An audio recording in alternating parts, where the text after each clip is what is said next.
आज हम पाठ कंचा पढ़ेंगे।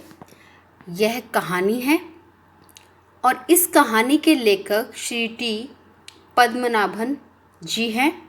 उन्होंने इस कहानी में बाल मनोविज्ञान का बड़ा सुंदर ढंग से वर्णन किया है। कहानी इस प्रकार है। अप्पू हाथ में बस्ता लटकाए नीम के पेड़ों की घनी छाया से गुजर रहा था। वह सियार कोए की कहानी को मन ही मन मज़े ले रहा था। चलते चलते एक दुकान पर पहुंचा जहां अलमारी में कांच के जार रखे थे।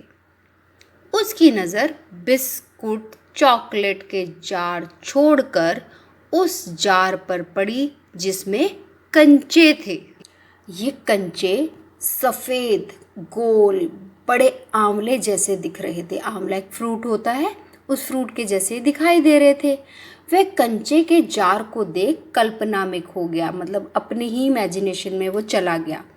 उसकी कल्पना में वह जार इतना बड़ा हो गया, जिस जार में कंचे रखे थे वह इतना बड़ा हो गया कि वह खुद भी उसके अंदर ही बैठकर उनसे खेलने लगा। और बाद में वह बहुत देर तक दुकान पर ही खड़ा रहा। और इसकी वजह से क्या हुआ, स्कूल में देरी से पहुंचा और स्कूल में देरी से आने पर वह सबसे पीछे बैठा। उसकी कक्षा के मित्र रामन, मल्लिका, आमू आदि आगे बैठे हैं। इनके अलावा उसका एक और मित्र था जॉर्ज। वह कक्षा में ध्यान नहीं दे रहा था। कक्षा में मास्टर जी रेलगाड़ी का पाठ पढ़ा रहे थे।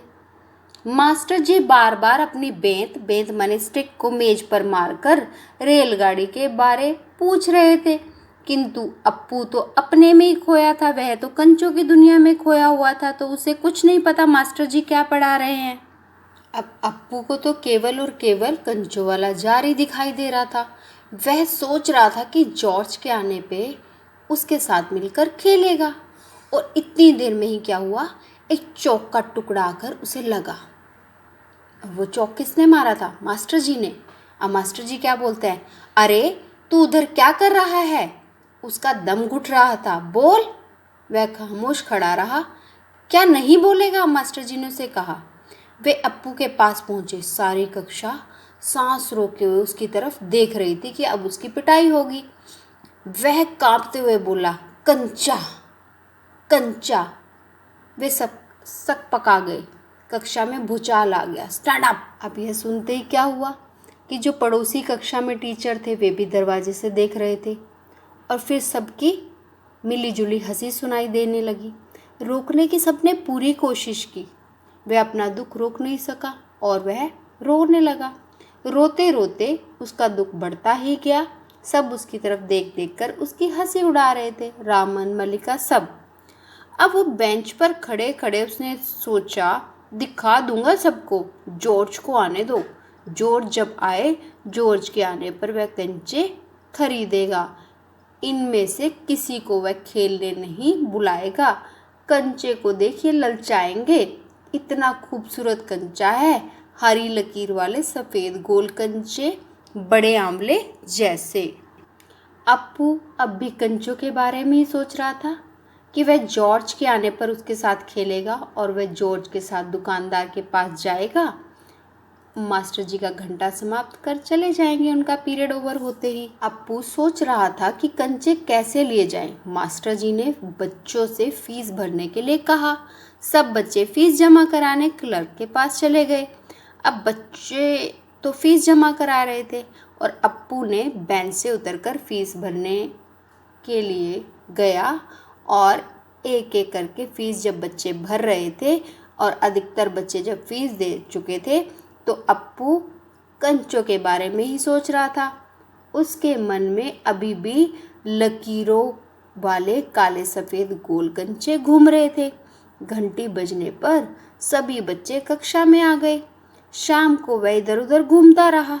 फीस उसने नहीं भरी। अब फीस के पैसे उसके पास हैं, तो उसने क्या किया, मोड़ पर एक दुकान देखकर वह उसमें चला गया और शीशे के जार में रखे कंचे देखने लगा। उसने अपनी फीस के पैसों में से 1 रुपया 50 पैसे यानी 1.5 रुपये के कंचे खरीदे। दुकान वाला पहले तो घबराया, ये पुराने समय की बात है जब 1.5 रुपया बहुत ज़्यादा माना जाता था। फिर उसने सोचा कि शायद बहुत सारे बच्चों के लिए कंचे खरीद रहा होगा, तो उसने दे दिए। अब कंचे खरीदकर अप्पू बहुत खुश हो गया और घर की ओर चल पड़ा। पर वो अभी भी सोच रहा था कि शायद उसे पूरा जार ही मिल जाता तो अच्छा होता।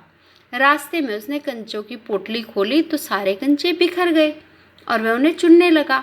उसने किताबें बाहर निकाल कंचे बस्ते में डाल लिए। यह देख रास्ते में आता हुआ कार वाला भी खुश हुआ। अप्पू बस्ता पीठ पर लगा और किताबें हाथ में लिए घर आया।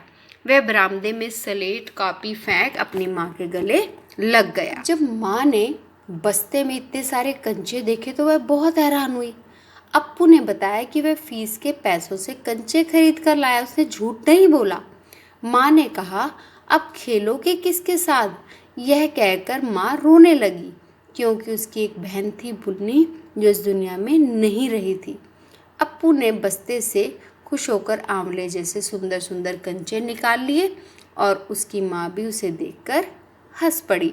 अब यहाँ पे बाल मनोविज्ञान क्या है कि जो अप्पू ने वो कंचे देखे थे वो उसकी इमेजिनेशन में, उसकी कल्पना में, और वो उसके जहन में समा गए थे। अब वो किसी भी तरह से उन्हें पाना चाहता था और वह उन्हें पाकर, कंचे थे, छोटी सी बात थी, पर उसके लिए वो खुशी बन गई थी, उसकी एक जिद बन गई थी और उसने उसको पूरा करने के लिए मार भी खाई, सबकी हंसी का पात्र भी बना, परंतु उसने वो कंचे हासिल किए और उनके साथ वह खुशी खुशी खेलने लग गया।